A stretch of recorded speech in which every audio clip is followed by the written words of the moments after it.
Previously on Fictional, Edmond Dantes returned home and found himself, quickly and unknowingly, facing a lot of enemies. Danglars wanted his job, Fernand Mondego wanted his fiancée, and Carissa was just along for the ride. Those three men falsely accused Dantes of being a Bonapartist traitor because of a letter he'd received from the exiled Napoleon, and was now set to deliver to Paris. They anonymously wrote a letter to the authorities, and Edmond was arrested. The deputy prosecutor, named Villefort, discovered that the letter from Napoleon was addressed to his estranged father, Nordier. To save his own skin, Villefort shipped Edmond off to the gloomy prison from which no one had ever escaped, known as Château d'If. That is where we'll begin today.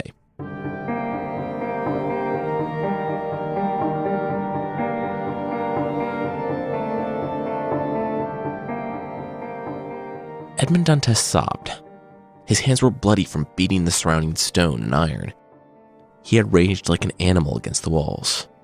That daunting view from the boat etched into his thoughts. It was when he still had hope. He'd looked up the coast, to the village of the Catalans. It had been late, but one light had remained lit. One house that he would never forget. Mercedes.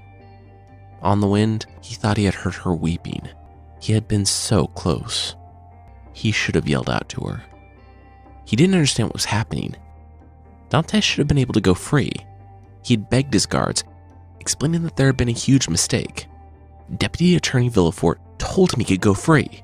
It was when Dantes heard that the orders to imprison him in Château d'If had come directly from Villefort, that he had been betrayed, that he had tried to jump out of the boat. They caught him, of course, and he rode the rest of the way in the bottom of the boat, with a musket pressed to his temple. When they arrived at Château d'If, they put him in one of the upstairs rooms. Everyone was tired. They would finish processing him in the morning. They led Dantes to a cell, a small room with a stool and a bed of straw, and that was where he had raged against the stone and the iron bars. He raised himself up to the window, and through the storm, could swear that he still saw that light on in the village of the Catalans. After a sleepless night, the jailer swung by to drop off some crusty bread and water. Dantes pleaded. He had no idea what was going on. He was supposed to be married right now. There had been a horrible mistake.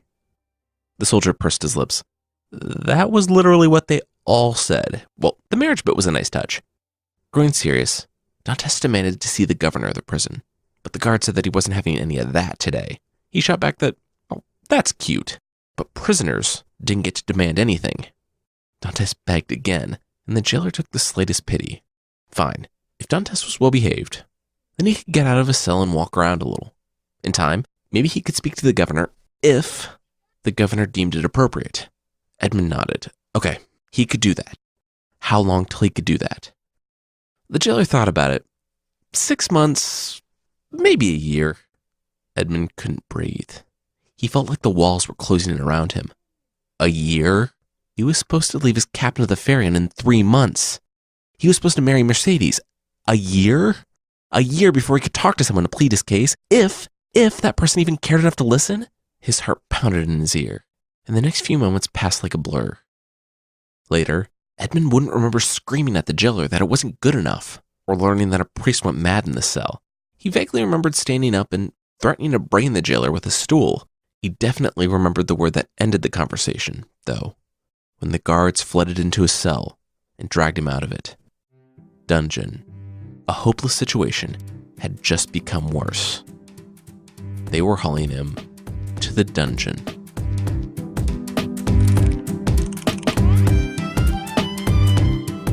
I'm Jason Weiser. From Bardic, this is Fictional.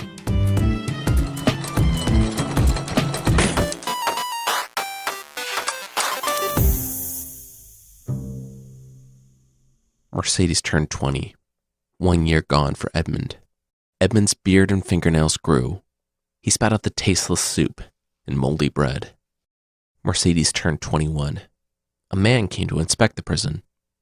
Edmond learned something about the king. Mercedes turned 22. The bread was a feast.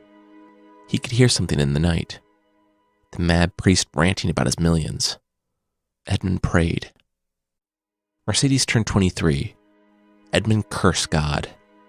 The governor of the prison was promoted, and he took his jailers with him. The new ones didn't care to learn his name. Dantes became prisoner 34. Mercedes turned 24. Edmund made plans to kill himself. Edmund Dantes had smashed a leftover piece of plaster off the wall after the inspector came 17 months into his confinement. That day, Edmund began to mark the days on the wall, measured by chunks of moldy bread and stagnant water. There was only fleeting sun in his dungeon. Each day, he marked his time in the fading torchlight of his guards after they gave him the food. It was torture being so close to the Catalans. To Mercedes, the last thing he had told her was that he would see her soon. Would she forgive him? She couldn't possibly know that he was trapped in the dark, less than a mile away. He had only been 19 at the time, with no life to draw upon for comfort in the darkness. He hadn't seen the great cities of the world. Yes, he'd found the love of his life, but he'd lost her before that life together could even begin. He had worked for a future that would never be his. There, in the dark, all he had was his rage. The thought of dying put everything in perspective. It gave him control. He could cast off his life like an old garment, cast off his isolation, his pain. When the jailer brought his bread or his soup, he threw the moldy tack into the hall or dashed the bowls against the stone, at first with relish, then with hesitation, then with regret. The captain that he had been was still in there somewhere. The man who at 19 had commanded those twice his age. He was resolute. He would not go back on an oath when it grew difficult, even if that oath was just to himself. Even if that oath was to die. Dantes could only guess which wall was the closest to the sea, the closest to Mercedes. By now, his freshest memory of her was 6 years old. Mercedes might not even be in Marseille anymore. She might have left, completely forgotten about Edmund, the love of her youth. In some ways, Edmund hoped that she had moved on, had a life. Still, he would love her until he died. As he laid against the stone wall and strained in vain to listen for the sea, he knew that it wouldn't be long. But then he heard something. It wasn't the sea or the daily thud of the jailer's boots. It was something else.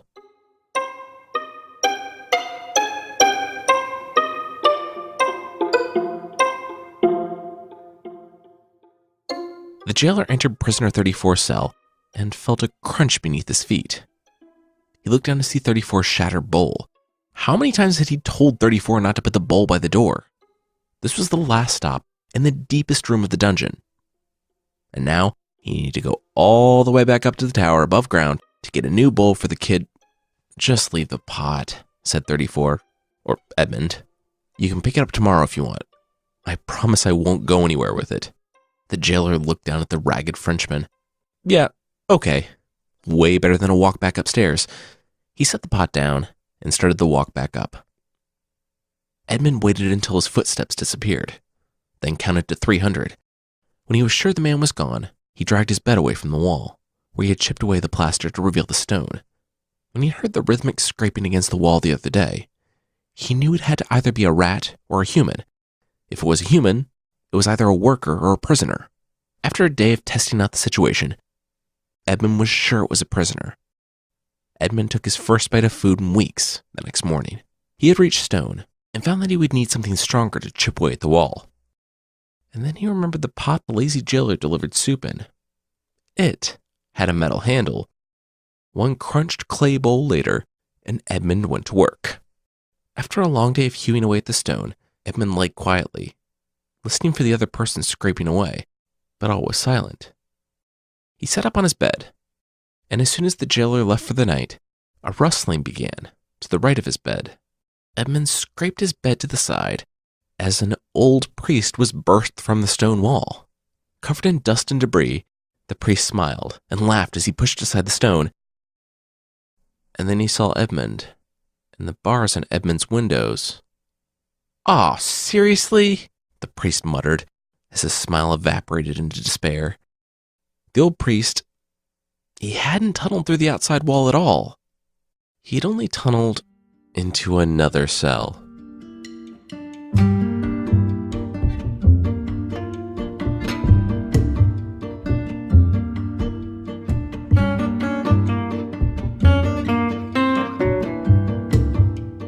6 years had passed on the inside, and yet, Edmund had no idea how drastically the world outside had changed mere days after he'd been thrown into prison.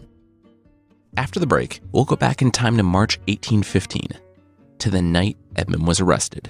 But that will be right after this. A good day starts with a good night's sleep, and for me, a good day means I'm more productive. So I'm serious when I say our Casper mattress has changed my life.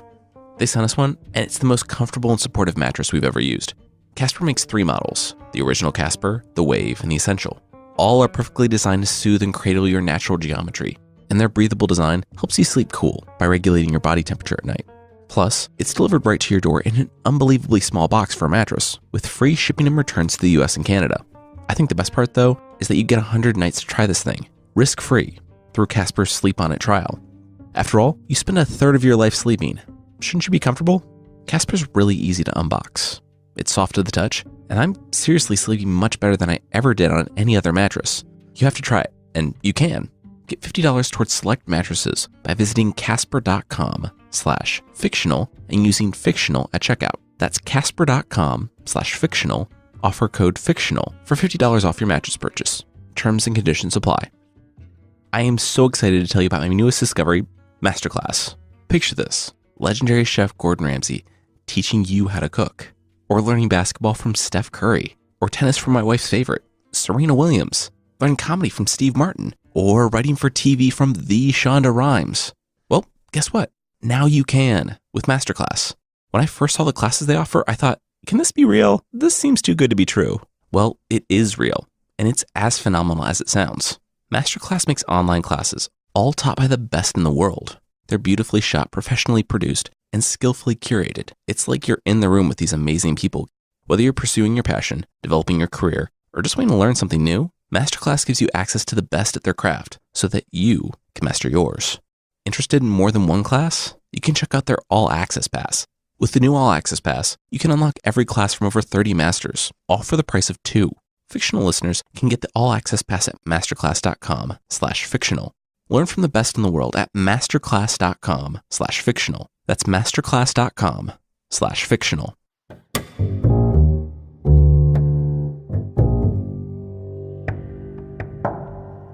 The man in blue followed the traitor on the Paris streets. He knew that if this man talked, they would all be dead. The man in blue buttoned up his coat and pulled his hat low over his hair. Still black, despite his age, he slipped his hand in his pocket and felt the handle of the dagger. His hand was steady. There wasn't much that scared him anymore. He had been marked for death during the Revolution, had seen the streets flow red with blood, and knew that his would be next, so he'd fled Paris in a hay cart. He'd run across the plains of Bordeaux, pursued by Robespierre's bloodhounds. He should have died 100 times back then. There wasn't much that scared him anymore. The man in blue, with a deep black mustache, stayed far enough behind not to be seen. The man he followed was a well-known Bonapartist. Well, at least that was his cover. He was, in reality, a spy for the king. He had been tasked with getting intelligence in the ongoing Bonapartist plots, and for a long time, the people meeting in private had allowed him in, if only to feed misinformation to the king. Then, they received a word that they couldn't hide from him. A hint at a message that would change everything. That's why the Bonapartists sent their best to kill the spy before he could inform the king. The man in blue knew he himself was also being followed by the royalist group and managed to lose them after leaving the meeting while still following the king's spy home. Both entered the secluded path by the River Seine. Only the man in blue emerged on the other side. Hours later, a body surfaced downriver, causing quite the commotion. Everyone nearby reported having seen a man in blue. What they did not know was that the man in blue was Monsieur Nodier, Villefort's father.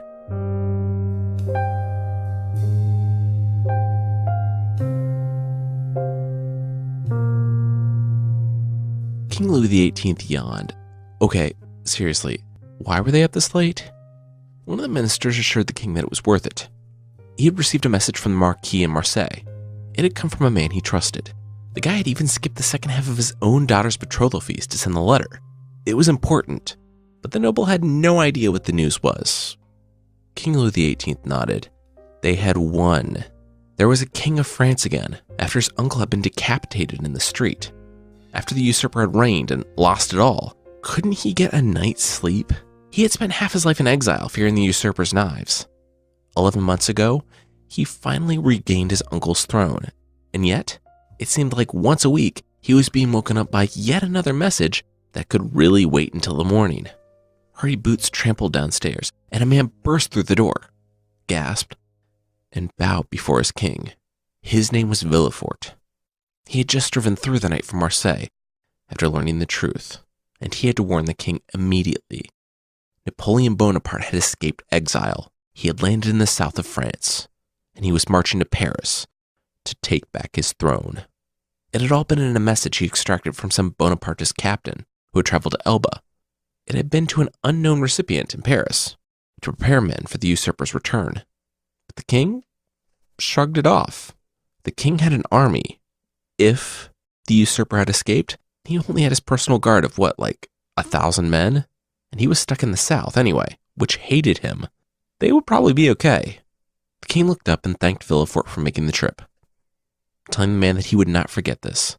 On his way out, Villefort overheard the chief of police bringing a late-night report to the king as well, of a dead spy they had found in the Seine, and how their only suspect, an unknown man with black hair and mustache and a blue overcoat, had gotten away.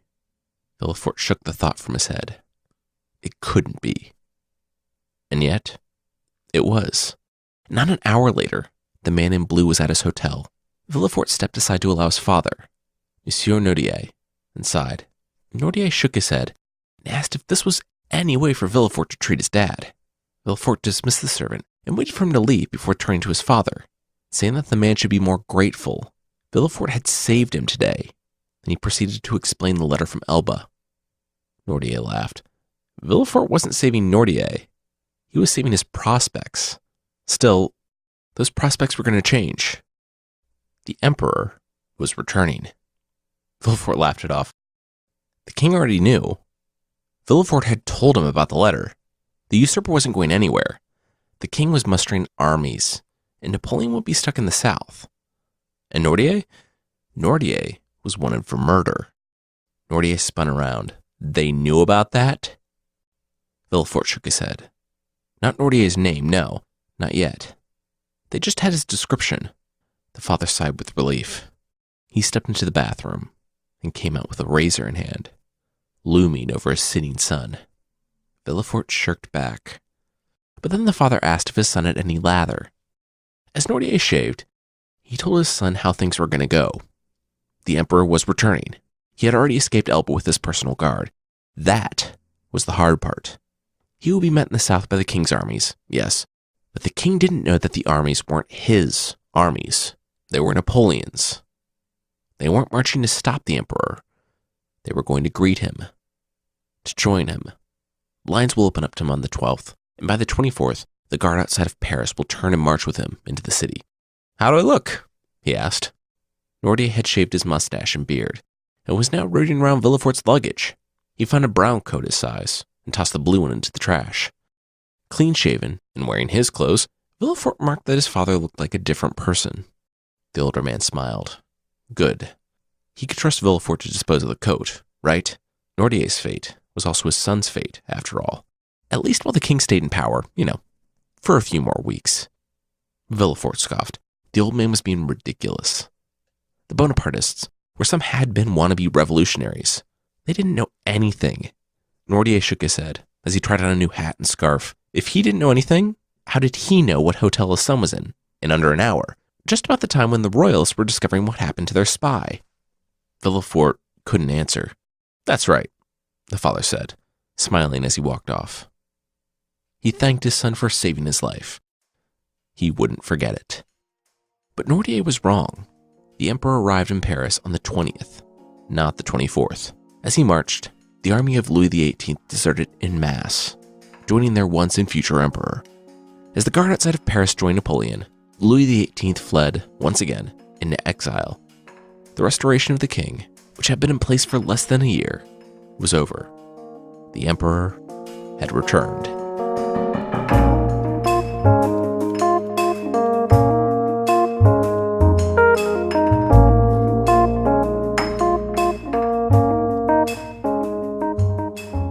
Danglars wasn't much for daytime drinking.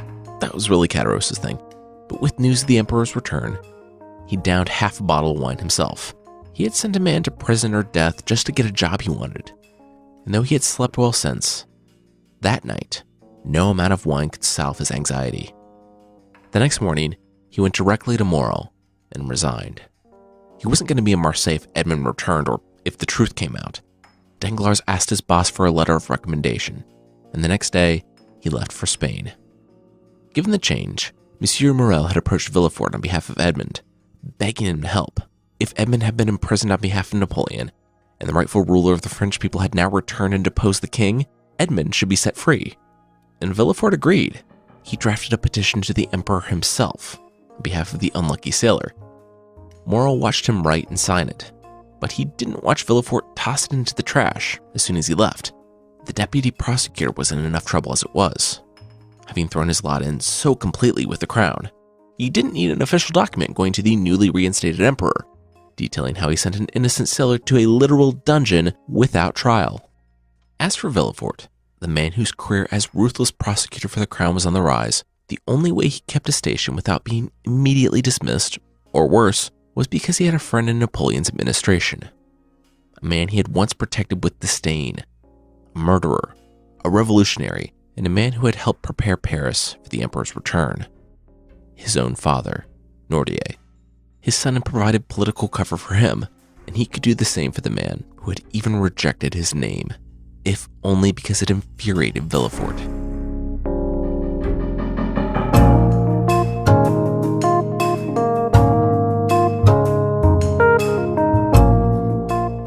Fernand Mondego sat by the road to Marseille for a week straight, waiting for Edmund's return with a gun.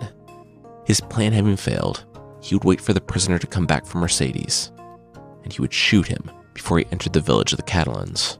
Fernand would then kill himself, because he knew what would follow if Mercedes discovered he had murdered her fiancé moments before they would be reunited. But he could only stay there for so long. As one of his first orders, Napoleon ordered all able-bodied men into the army. Fernand had said goodbye to Mercedes, the woman he loved who was still weeping for Edmund, and he left for war. It wasn't the people of France that had led to Napoleon's downfall the last time, but other nations. And there was a reason the general was pressing men into the military. 100 days after Napoleon left Elba, the Battle of Waterloo gave him his final defeat at the hands of Britain and Prussia. Edmund, of course, had no idea what was going on. The inspector of prisons that had arrived 17 months after Edmund was sent to prison had been sent by the reinstated King Louis XVIII. Because when a government switches between an emperor, a king, then back to emperor, then back to king, all in less than 18 months, it gets a little fuzzy as to who was unjustly imprisoned by whom. The inspector took pity on Edmund, but as soon as he read the note from the prisoner's file, from the then deputy prosecutor, that Edmund was a dangerous Bonapartist who had aided the usurper's return from Elba, the inspector sighed. As much as he liked the young man, from their short interview, there was nothing he could do for the young Dantes.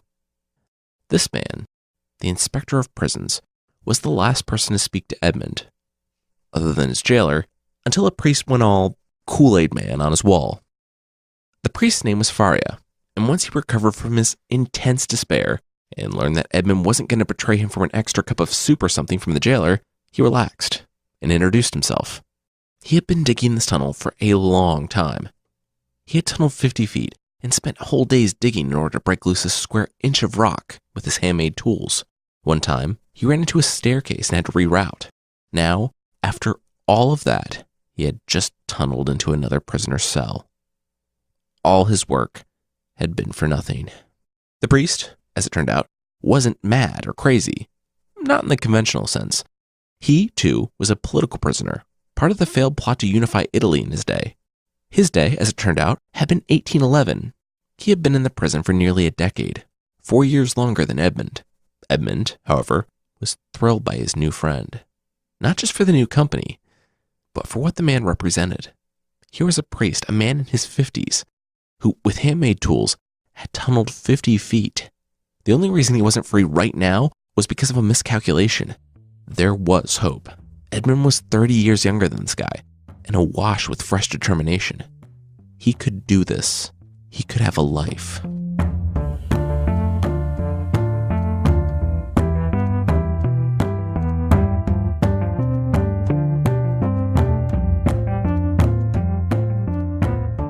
Who gave you a pen and a roll of paper and a knife?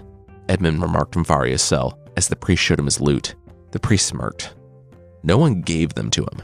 He made them all. The pens? The fish heads from Monday, Wednesday, and Friday. The ink? They sell at a fireplace once. Mixed the soot with a bit of wine that they got on Sundays, and he had ink. The parchment was old clothes that he had treated. The knife was an old candlestick he had hammered relentlessly for months. Edmund read through what amounted to hundreds of pages of writing. He asked how the priest did this with only a few hours of sunlight that made it through the window. The priest showed his handmade oil lamp. He had separated the fats from bits of meat that they got. Edmund looked around. Of course he did. The priest checked the markings on the floor. His makeshift clock said it was just after 12:30 in the afternoon. Edmund placed the items back in the hiding place by the fireplace. The priest replaced the brick, moved the dust around with his foot, and told them that they were going back to his cell. They needed to inspect the opening in Edmund's place, and the priest needed to ask him something. Back in Edmund's cell, Edmund sat on the stool, and Faria sat on the bed. Okay, yes, that's what we all say, but I'm a fellow prisoner. It's completely fine if you did it if you're not innocent, the priest said. But Edmund continued professing his complete innocence. He actually had no idea why he was in Chateau d'If. He was a nobody. The priest laughed. Nobody is a nobody. Everyone, from kings to paupers, have people envious of their position. Edmund might have thought his salary was modest, but there were people that made less, people close to him. The priest sat back. Who on the Farian might have not liked him? Edmund threw up his hands. He had no idea. He was beloved by everyone. The priest smirked and waited. Well, okay, there was this one guy that I tried to duel and who I was going to fire when I became captain. His name is Danglars. The priest's eyes widened. Okay, that's a start. Faria said that Edmund had mentioned the letters to and from Elba. Did Danglars happen to see either of those? Edmund knew Danglars had seen the captain give him the letter to Elba. He walked by the dying captain's room at an inopportune moment. Edmund also left the other letter unattended several times in his quarters over the next few weeks. It wasn't beyond reason that Danglars could have gotten into it. Faria blinked. Okay, yeah, Danglars definitely had something to do with it. Moving on, Edmund mentioned that he was getting married. Was there anyone who was envious of that situation? Fernand Mondego. Yep, 100% that guy. But he didn't have any connection to the letter from Elba, Edmund replied. Okay, so he didn't know Danglars at all? The priest asked. No, well, yes, actually. Mercedes and I passed him, Danglars, and a tailor acquaintance I had, in Catarossa, all drinking together on the day I returned. They were at a cafe at a table littered with paper and ink. Edmund froze. Okay, if that's what happened, then how did those three have so much power? Why was I sent here immediately without trial? Why has my case never been reviewed? The priest sat back. That was a whole other issue. He had Edmund describe the examination again. And he stopped Edmund at the name Nordier and asked what the deputy prosecutor's name was. De Villefort, Edmund answered. The priest took a deep breath. Ooh. He had some good news for Edmund and some bad news. The good news, he knew the whole story. The bad news, Edmund would never see the outside of the cell because of what he knew. When the priest was in the court of the Queen of Etruria, he remembered a man by the name of Nordier, a Girondin in exile from Robespierre in the Reign of Terror. The thing, his name wasn't just Nordier. His full name was Nordier de Villefort. Villefort was Nordier's son. That was why he burned the letter. That was why Edmund would never leave Chateau d'If. Simply knowing the name Villefort in connection with Nordier and Napoleon was enough to keep Edmund in prison forever. Edmund sat back as if hit by a thunderbolt. It made so much sense now. He needed some time alone. He had to think about some things.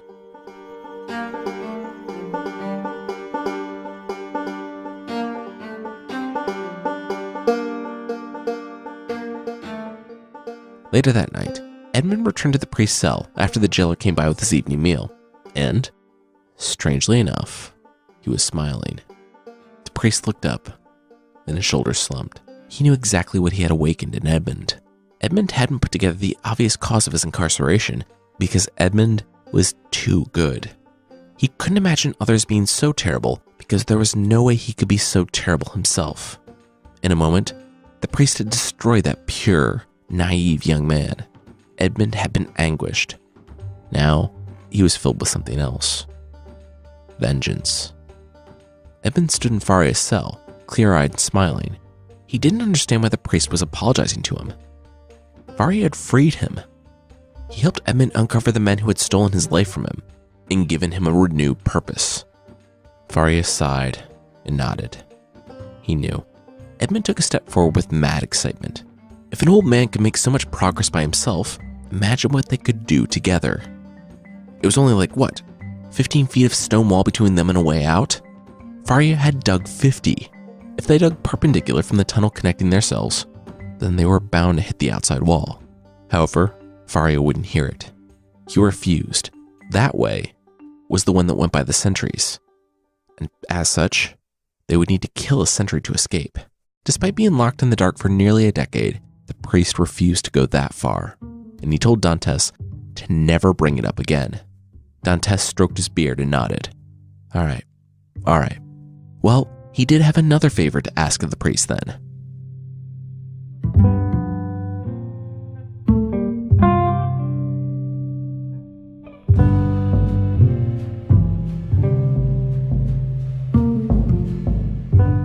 Nearly 3 years later, Edmund chipped away at the rocks while Faria ground them down behind him. He asked Edmund to tell him all the names of the emperors of Rome in reverse chronological order this time. When that was done, a summary of Plato's Republic in English, Spanish, and German would be nice. Edmund smiled and started the list of emperors at the end. Edmund had said it was a way to pass the time at first, though they both knew the reason Edmund asked Faria to educate him. Edmund was naturally curious, sure, and a very quick learner, but a man with no hope didn't really need to learn philosophy, literature, mathematics, and science in 4 languages. A man who was planning to escape and destroy those who had put him there, however, needed to be as smart as possible. Whether or not Edmund recognized this, he still asked. The priest would teach the young man, not because he agreed with revenge, but because he had faith in Edmund. Also because 19th century prison is really interminably boring. In the good times, the priest had a library of thousands of books, but he had distilled a good summary of all of human knowledge down to a few hundred, and nearly memorized those. The books in his mind had kept him company during these long years in prison, and he was happy to teach such a willing student. And Edmund surpassed what he'd ever hoped for in a pupil. The young man was focused, resolute, and in a year, Edmund had learned everything the priest had to offer. During that time, they grew close, and Edmund grew increasingly smart. The priest watched Edmund transform from the naive boy thrown into prison to the thoughtful, melancholic man who had taken his place. Faria could tell when Edmund was thinking about Danglars, Caderousse, Fernand, and Villefort. Far from coming to his studies distracted and enraged, he came with renewed energy and focus. His hunger for revenge gave him purpose.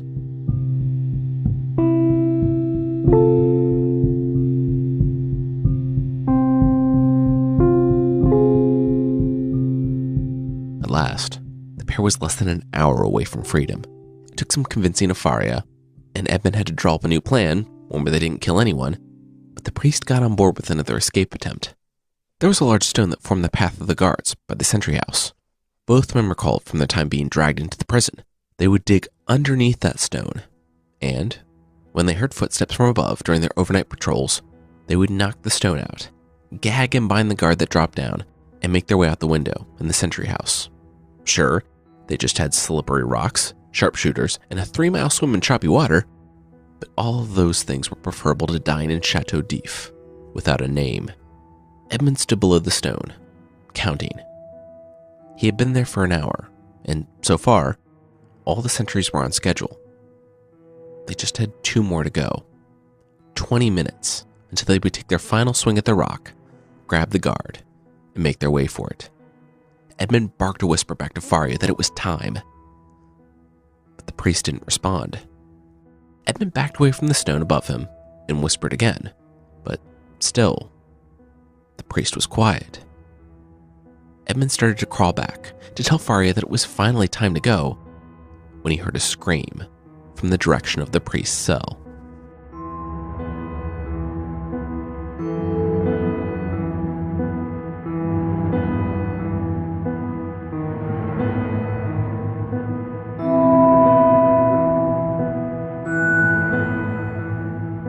That's where we're going to leave it for this week.